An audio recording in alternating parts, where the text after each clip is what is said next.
Shalom, umat-umat yang dikasihi Tuhan. Bersyukur kepada Tuhan, terima kasih saya boleh diberikan kesempatan untuk boleh menyampaikan sabda Tuhan dari buku Sekolah Sahabat melalui media YouTube pada saat ini. Saya berharap kita semua dalam keadaan sehat karena kita percaya Tuhan yang mengasihi kita bersama dengan kita setiap hari, menyertai kita, memberikan kesehatan. Hingga pada saat ini kita pun boleh bersama-sama menyatukan hati untuk boleh mempelajari sedikit sabda Tuhan dari buku Sekolah Sahabat. Sebelum kita akan mempelajari sama-sama rangkuman Sekolah Sahabat pada satu pekan yang sudah kita lewati bersama-sama, mari kita satukan hati kita. Kita mengundang kuasa Roh Kudus. Mari kita berdoa. Bapa Sorgawi, pada saat ini kami memohon kemurahan Tuhan. Biarlah Roh Kudus dari sorga itu menguasai kami, supaya kami boleh mengerti pesan Tuhan dari buku Sekolah Sahabat. Biarlah Engkau yang berbicara, ya Tuhan. Di dalam nama Tuhan Yesus kami berdoa. Amin. Bapak Ibu Saudara sekalian, sesuai dengan judul yang saudara sudah terima di buku Sekolah Sahabat masing-masing, yang saudara sedang pegang di rumah, saya yakin kita semua sudah paham, sudah tahu bahwasannya garis besar atau judul besar daripada pelajaran Sekolah Sahabat kita satu pekan yang sudah kita lalui, yaitu janji. Dengan ayat hafalan dari Kejadian 24 ayat 1. Demikian sabda Tuhan. Adapun Abraham telah tua dan lanjut umurnya, serta diberkati Tuhan dalam segala hal. Saudara sekalian, sesuai dengan janji yang Tuhan sudah berikan, kemudian kita pun akan mempelajari janji itu pada saat ini. Saya yakin kita semua kalau berbicara mengenai janji, kita semua pernah berkaitan dengan janji. Kita semua pernah mendengarkan orang yang berjanji. Kita semua pernah diberikan janji. Atau kemungkinan besar kita semua pun pernah berjanji. Bukan hanya orang-orang dewasa, bahkan anak-anak kecil pun yang belum lancar berbicara, pasti mereka pun pernah merasakan janji. Salah satunya, mungkin saja ibunya pernah berkata, "Nak, tinggal dulu sebentar di rumah. Mama mau keluar, nanti saat mama pulang, mama bawa snack atau susu buat kamu." Saudara sekalian, dari ilustrasi ini kita boleh tahu bahwasanya kita semua pernah berkaitan atau berhubungan dengan janji. Lalu bagaimana dengan judul janji? Allah berjanji kepada Abraham.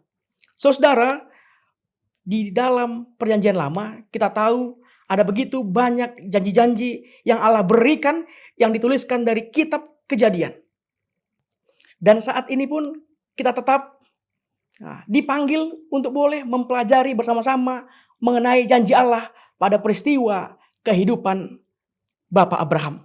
Saudara, kita tahu keluarga Bapak Abraham pernah diberikan janji oleh Bapa bahwasanya mereka akan memiliki keturunan seperti bintang-bintang di langit dan pasir di laut, yang artinya mereka akan menjadi bangsa yang besar, saudara.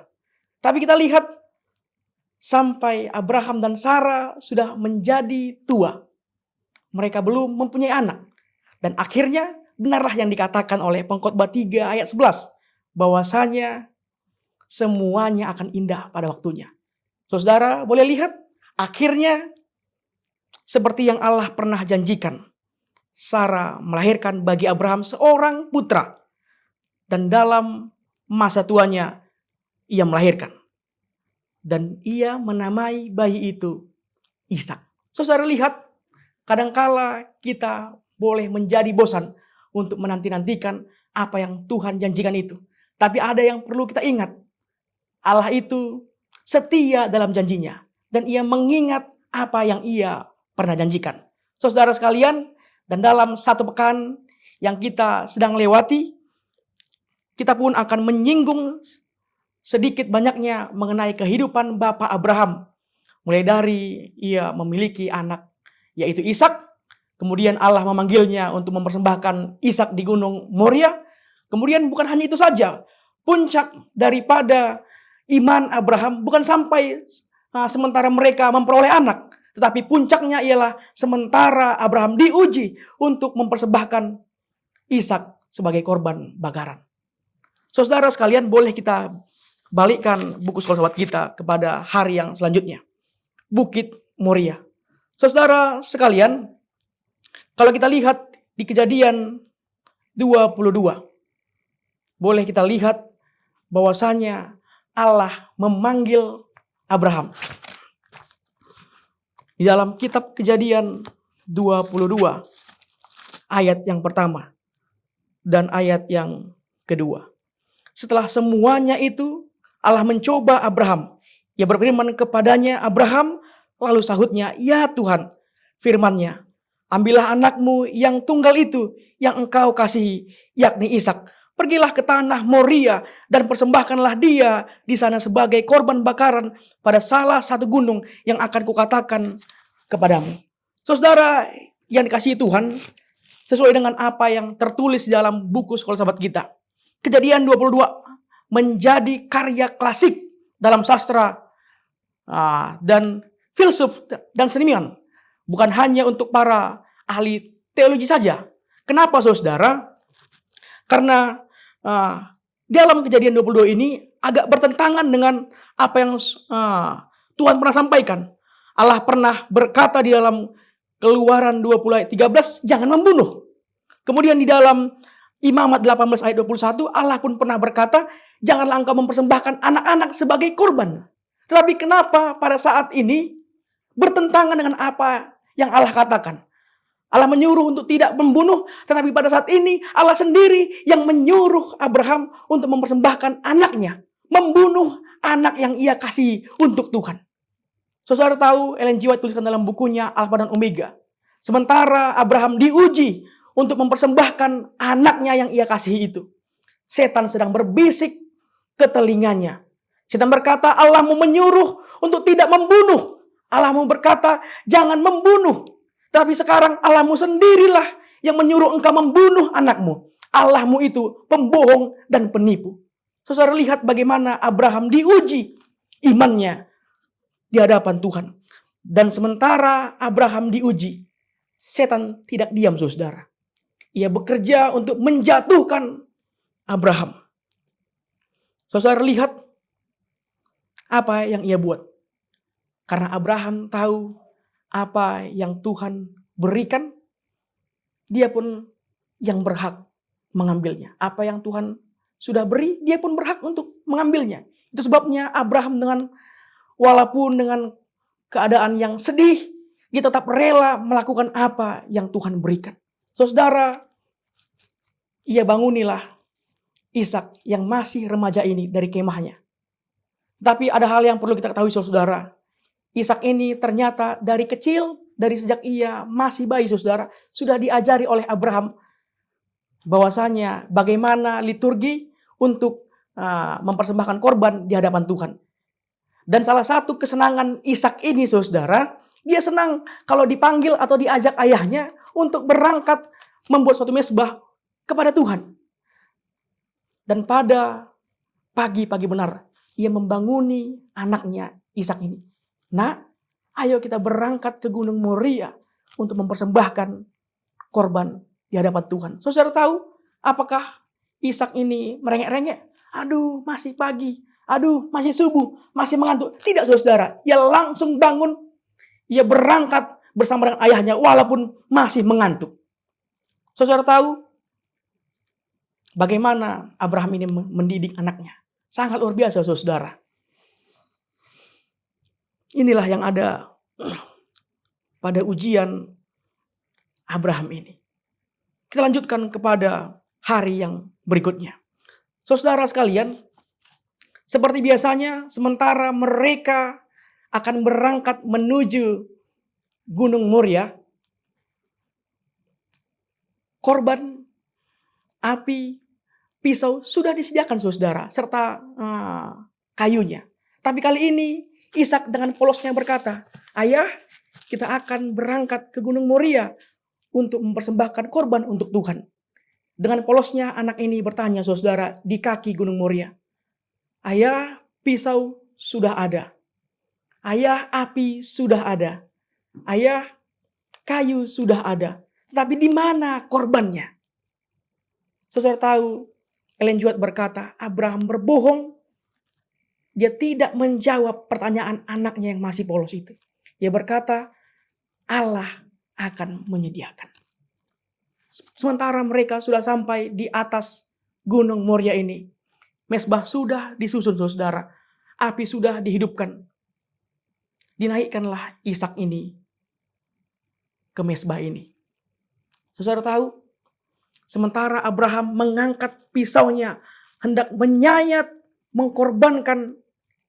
Sementara Abraham mengangkat pisaunya, hendak membunuh Ishak ini. Tiba-tiba ada suara dari belakang, suara kresek, kresek, kresek. Ternyata ada sebuah domba jantan yang tersangkut di semak belukar. Lalu tiba-tiba ada suara dari langit, yang adalah suara malaikat. Jangan engkau apa-apakan anak itu. Karena saat ini aku sudah mengetahui bahwa engkau tidak segan-segan menyerahkan anakmu yang engkau kasihi. Dipersembahkan kepada Tuhan. Saudara lihat, kali ini Abraham lulus ujian dari ujian yang Tuhan izinkan kepadanya. Saudara sekalian, mungkin kita akan bertanya, mengapa Tuhan mengizinkan ini terjadi kepada Abraham? Kenapa Tuhan mengizinkan ini terjadi kepada Abraham? Ellen G. White tuliskan dalam bukunya Alfa dan Omega, jilid 1 halaman 173. Kesedihan yang ia derita selama hari-hari ujian yang gelap dan hebat itu dibiarkan terjadi kepadanya, agar dia dapat mengerti dari sesuatu mengenai kebesaran dari pengorbanan yang diadakan oleh Allah yang maha kuasa untuk penebusan manusia. Saudara, peristiwa Ishak yang hampir dikorbankan itu melambangkan bagaimana Bapa menyerahkan anaknya yang tunggal itu untuk menyelamatkan dunia ini. Saudara sekalian, sementara tidak jauh dari peristiwa Ishak dikorbankan, Sarah meninggal. Kita melihat saudara dalam Kejadian 22 ayat 23 ada sebuah laporan yang menjelaskan bahwasanya Betuel memperanakkan Ribka. Ada satu keunikan saudara. Sementara Kejadian 22 ayat 23 berkata Ribka dianakkan oleh Betuel, tapi di Kejadian 24 itu sebenarnya pendahuluan sementara Ishak akan dinikahkan dengan Ribka. Luar biasa saudara. Demikian pula dengan Kejadian 23, Sarah mati. Dan itu pun sebagai pendahuluan bagaimana Abraham akan menikah dengan Ketura. Sungguh luar biasa saudara. Berbicara mengenai Sarah, Sarah adalah wanita yang berperan penting dalam kejadian peristiwa Abraham. Saudara, penyebutan kematian Sarah segera setelah pengorbanan Ishak yang terjadi tidak begitu lama. Kemudian ada juga yang berpendapat bahwasanya Sarah ini meninggal oleh karena terpengaruh oleh peristiwa yang ia lewati saat anaknya akan dikorbankan. Kemudian Sarah juga dikatakan terlibat dalam ujian-ujian yang suaminya lewati sebagai panggilan daripada Tuhan. Kemudian pun Sarah ini dikatakan dia pun bersama-sama dengan Abraham saat Abraham sesekali menyimpang dari jalan Tuhan. Dari ini kita melihat bahwasanya Sarah ini pun adalah orang yang berperan penting dalam kehidupan Abraham. Tapi saudara melihat bahwasanya Sarah pun meninggal menjadi pergumulan bagi Abraham. Saudara, Abraham pernah berharap untuk tinggal di tanah Kanaan, di tanah perjanjian. Dan janji yang Tuhan berikan bahwasanya dia akan tinggal di tanah Kanaan itu Tuhan tepati. Itu terjawab saat Sarah meninggal dan dikuburkan di tanah Kanaan. Ini pun adalah janji Tuhan yang Tuhan tepati kepada Abraham. Saudara sekalian, tidak jauh setelah Sarah meninggal, Ishak sangat berduka karena ibunya pergi meninggalkan dia. Kita semua sedih kalau kehilangan orang tua. Demikian pula Ishak. Tetapi sementara Abraham sudah semakin tua dan lanjut umurnya, Ellen G. White berkata, ia ingin segera mati, tetapi ia tidak ingin mati sebelum anaknya Ishak ini sebagai orang yang berkuasa atas hartanya menikah. Saudara sekalian, Abraham pun bergumul untuk anaknya ini. Satu kerinduan Abraham kepada Ishak ialah agar Ishak pun tetap tinggal di tanah perjanjian yang Tuhan berikan. Itu sebabnya ia rindu supaya Ishak ini tidak mencari wanita dari tempat lain. Itulah sebabnya ia memanggil hambanya yang paling tua di rumahnya, yaitu Eleazar, untuk mencarikan atau mengambil pasangan dari tanah Nahor yang adalah Ribka, putri daripada Betuel. Saudara, sesuai dengan apa yang Tuhan sudah berikan janji kepada Abraham, Abraham pun menerima janji itu. Dan saudara lihat bagaimana sebenarnya Ribka berhak untuk tidak berangkat dibawa ke tanah Kanaan. Tapi oleh karena Tuhan pun bekerja, Ribka berangkat. Tapi saudara, kita tahu bahwasanya manusia ini Tuhan berikan pilihan. Ribka diberikan pilihan untuk berangkat atau tidak.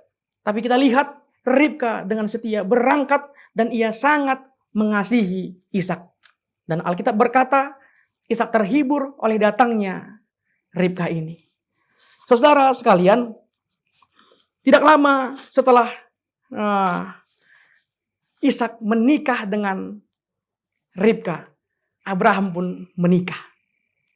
Saudara sekalian, setelah Sarah meninggal, Abraham menikah lagi. Seperti Ishak yang telah dihibur oleh kedatangan Ribka, Abraham pun terhibur oleh karena kedatangan Ketura kepadanya. Namun, identitas daripada istri barunya ini belum jelas, saudara.